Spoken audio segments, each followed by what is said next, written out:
Well, hello everyone, and welcome again to the podcast. And I'm really looking forward to you hearing from Lisa Permar today. Hi, Lisa. Glad you're here. Thank you. So glad to be here. Thanks for having me on. Yes, and so we were chatting a little bit before we started, and this is, I think, going to be a great topic for folks. And I know it's one of the things that when I'm doing consulting with people that I really put a lot of emphasis on, and that's just having the right systems and processes in place to make this practice run smoothly. But Lisa, as I start with everyone, tell folks a little more about yourself and how you've landed where you've landed. Yeah, absolutely. I do operations, and that's really it. And most of the practice owners I work with are clinically successful. So their schedules are already full and revenue's already coming in, and the practice looks like it's working. But behind the scenes, they're still answering every question, fixing every exception, and following up on loose ends. So my focus and what zero friction practice does is teaching practice owners how to build the systems that support the clients and work they already have. Hmm. And think things like intake workflows or scheduling rules, billing and cash flow routines, really just all about clearer ownership across the practice. Hmm. And really, what is different about what I do is that I'm not just handing people information or like a folder of templates and hoping that they get around to implementing it someday. What I do is I like to call it a guided implementation experience. Hmm. So, in short, we kind of figure out where the practice is too dependent on the owner, and we build the systems together inside their actual practice. And so, long story short, how I came to this is really the work grew out of Grounded Light Counseling, which is the virtual Colorado practice that I helped build from the ground up with my husband, Glenn. So he's an LPC. I'm not actually a therapist. Hmm. But I have I've been able to build and continually test much of what makes a practice work behind the scenes with Grounded Light Counseling. And it's been a great process to really test something that looks perfectly reasonable on paper, but then Hmm. really doesn't survive like an actual Tuesday. Right. Um, yeah, so it's just Yeah. been a really great like testing ground for the processes I now teach. Yeah. Yeah, that's great. And so, yeah, I guess the question that comes to mind for me is it sounds like you've broken it down into different processes. What would you say you've identified as the different processes we need to kind of hone and perfect in running a practice? Yeah, that's a really good question. So I don't actually say like that there's one clear starting point necessarily. Hmm. I normally do start with intake Hmm. um as like the first system to look at, but um really, it's just about finding the friction underneath everything. Hmm. So, like, I use the word friction to describe like a small repeated point of effort, that makes running the practice harder than it needs to be. Hmm. Um, so it's really about starting not so much with the tool, but with where the repetition and the compensation is coming from and starting. So that Right. could be things like answering, the intake questions repeatedly, or like going back and forth to schedule someone, or checking whether an invoice was paid, or things like that. It's just those moments don't feel particularly serious or like time consuming. Um, Hmm. Most take only a few minutes, but when they happen repeatedly, they just consume so much time, interrupt concentration. There's that context switching, and it just creates those revenue and energy leaks. Right. So it's really about identifying those repeated patterns, basically, that are just Hmm. continually to happening, and getting to the source of it. So it's not necessarily one particular thing because I look at several different systems and find the one where the friction is costing the most, essentially. Yeah, I think about, I guess one thing that comes to mind for me that I know a lot of clinicians struggle with, and that's documentation, particularly, getting their clinicians to get their documentation done, but also just how that can hold up, particularly if you're insurance based, can hold up getting paid. And so the cash Yeah. flow piece, yeah, yeah. Yep. Hmm. Yeah, exactly. And that is really one of the most kind of common admin mistakes too that you can think is like treating documentation or any type of admin mistake is kind of like a to-do list rather than a set of systems. So, Hmm. it's not if sending that reminder or following up on an invoice or finishing that documentation just is constantly recurring and reappearing on your to-do list, like that's just you may be managing that task efficiently, but it still is depending on you remembering it and putting it down and closing it and finishing it.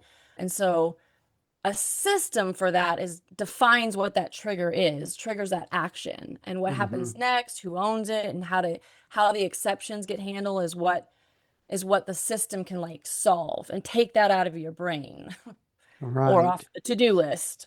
Yeah, because if it's occupying our mental space, it just drains our energy because it Hmm. just feels like and like you said, it's most of the time it's not going to be something that takes that long to do. Right. So, can you give us some examples of maybe friction points that you've helped people with and just how you kind of solve the problem of that? Yeah, so we can talk a little bit about what the zero friction method looks like, which is the implementation experience that I'm creating. And I've been working kind of one-on-one with some practice owners and doing some case studies with that. So I guess some of the things that we can look at is I talk about three stages that practice owners kind of often move through, kind of like a Mm-hmm. progression. Mm-hmm. And I don't these aren't judgments. They simply kind of help identify the kind of operational work that is needed next. But there's typically like a firefighter, a builder, and an operator stage. And Mm-hmm. so we start there to see what we need to prioritize. And in the firefighter stage, most things are manual and depend on the owner extensively. The work is often reactive, and the priority is usually just reducing repetition and interruption. And then in the builder stage, some systems exist, but they don't consistently work together necessarily. One client can have like a seamless onboarding experience while another may fall through the gap. And the priority for builders is really about connecting and standardizing the pieces. And Mm-hmm. then we've also got the operator stage, which the practice generally works, but the owner's knowledge has not been made transferable. I said it's like everything is like institutional knowledge. So the process lives primarily in their head. Mm-hmm. So she, that owner can typically step away for a day or two, but a full week might still feel risky. Mm-hmm. So in that stage, the goal isn't necessarily, more automation. That could be about just documentation, like decision rights, and just clearer ownership. Mm-hmm. And so with the zero friction method as an implementation experience, um, that is for the practice owners who are ready to move beyond recognizing the friction and like actually rebuild the systems underneath their practice. The diagnostic that we start with breaks down what to address first, and then the method piece guides them through the deeper work of building, connecting, testing, documenting, and ultimately transferring those systems so Mm-hmm. that the practice no longer depends on the owner to compensate every gap. And I know that rebuilding systems can sound like an enormous project Mm-hmm. when you're already overwhelmed, but with the method, it's specifically designed to obviously make it more manageable by focusing on one high impact point of friction at a time within the week that they're actually already living in. How I teach is that, like, each week we have a 60-minute kind of build call, we call it, where there is like a teaching component of like Mm-hmm. identifying the system, and uncovering what's causing the friction, prioritizing the right structural fix here in that moment. And then there is later in the week, after they've had some time to process and digest and kind of work on it, an implementation lab, which is an actual 90-minute live session as well, where together we can troubleshoot, feedback, test the solution, make sure together that it can operate reliably outside of the owner's head. Um, so how I work with folks is not just about learning the systems, they're leaving each week with another working part in their practice rebuilt. And there's a whole framework, and I'm Mm-hmm. still refining it and working with folks very closely one-on-one now. So this isn't like a easily accessible evergreen program at the moment, but Mm-hmm. we're getting there and it's going really great. Yeah. Well, good. That's good. Yeah. I'm sure people would be curious to maybe get here a case example of maybe a practice that you've worked with and what was kind of the transformation. And I know there are probably several different areas within the practice you work with, but can you give us an example of just maybe one area that you worked with that maybe was causing a lot of friction for the practice and then what the transformation was?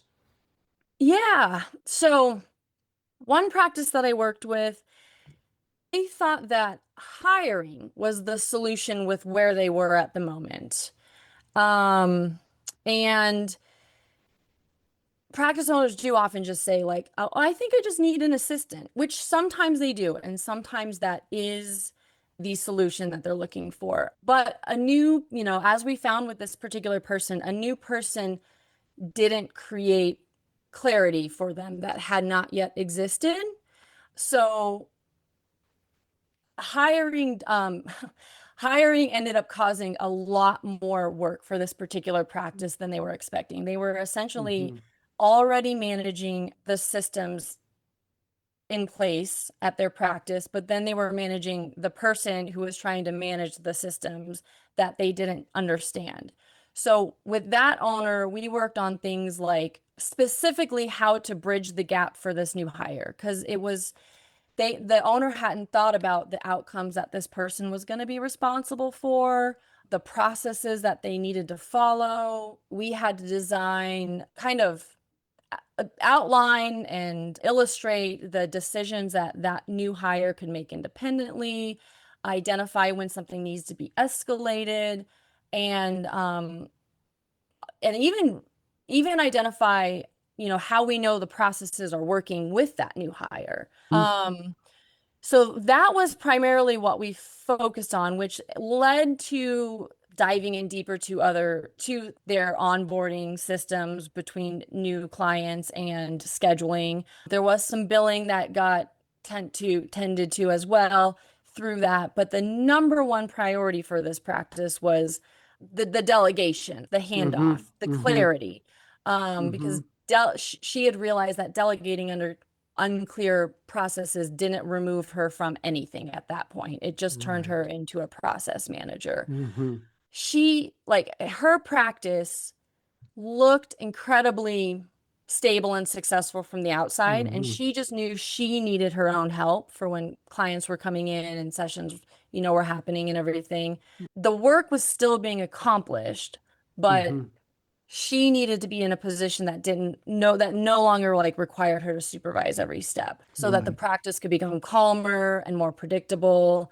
Um, yeah. And so essentially, like she would have fallen under the operator category. And so it Mm-hmm. was all about moving everything out of her head, documenting. It was SOPs. There is a piece of everything that is how to write the most efficient and effective SOP, which only has Mm-hmm. to be one page, not a binder of everything. Right. Um, and that was able to just finalize the handoff. It was like the Mm-hmm. playbook handoff for her. Yeah, and I think that's a typical problem for a lot of practice owners in that we there might be a lot of different tasks that we do day in and day out, and we're used to doing it, and we don't even have to think about it. It's just Hmm. autopilot, and we do it.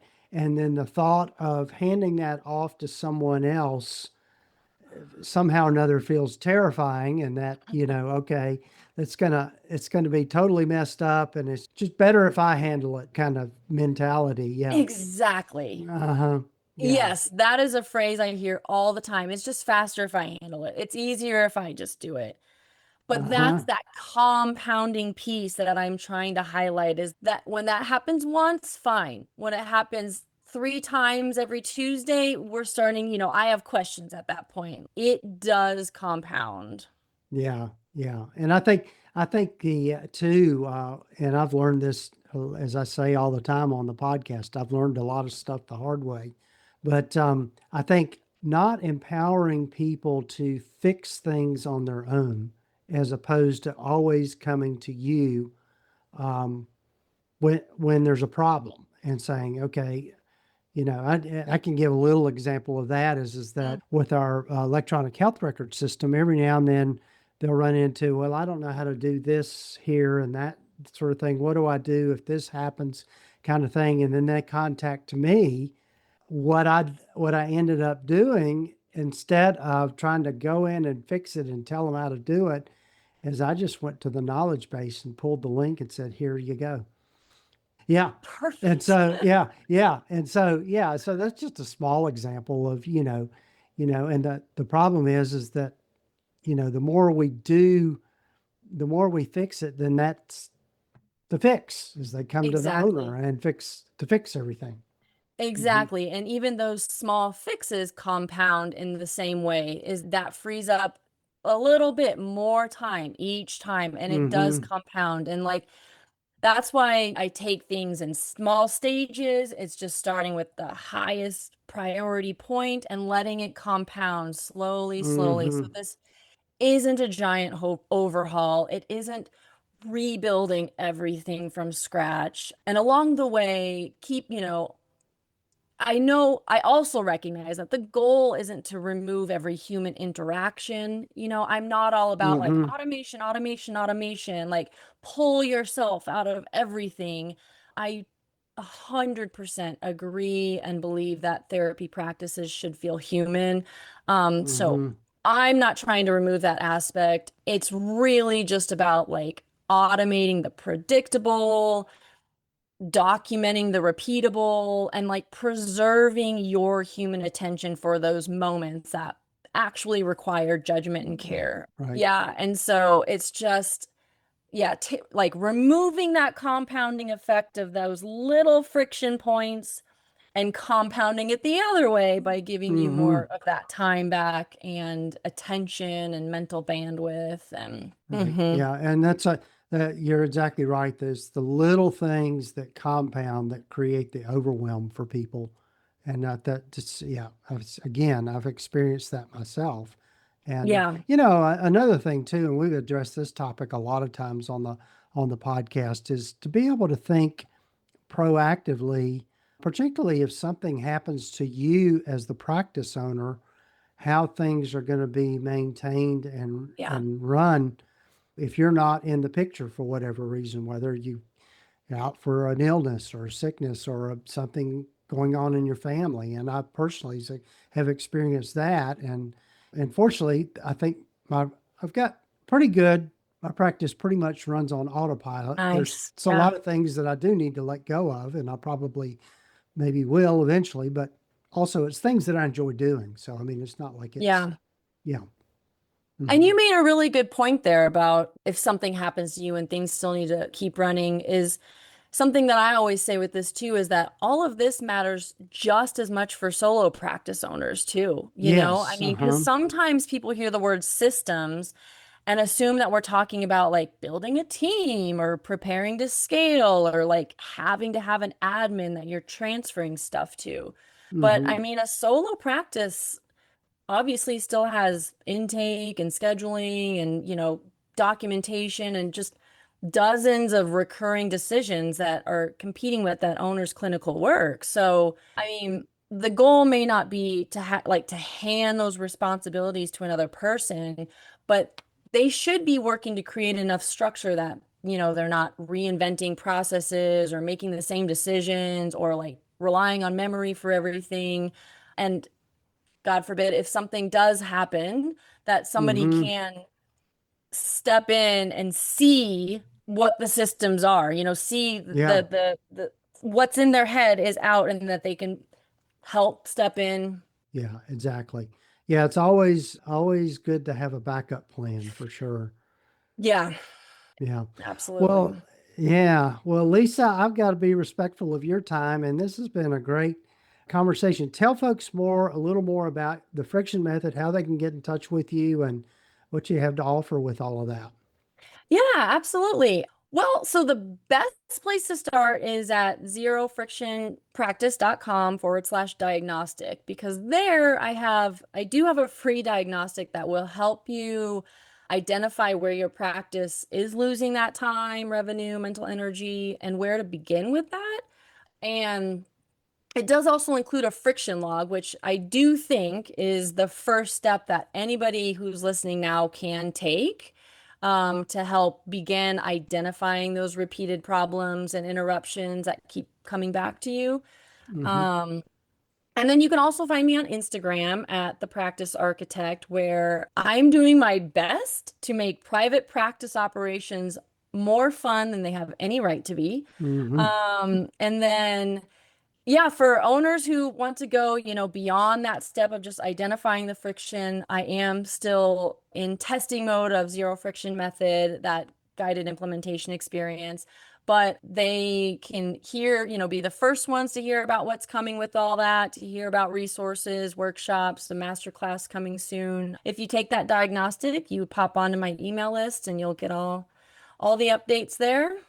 Yeah, and we'll have links in the show notes and the show Cool. summary for folks to be able to get to that easily. But well, Lisa, so glad you joined me today, and look forward to hopefully having another conversation soon.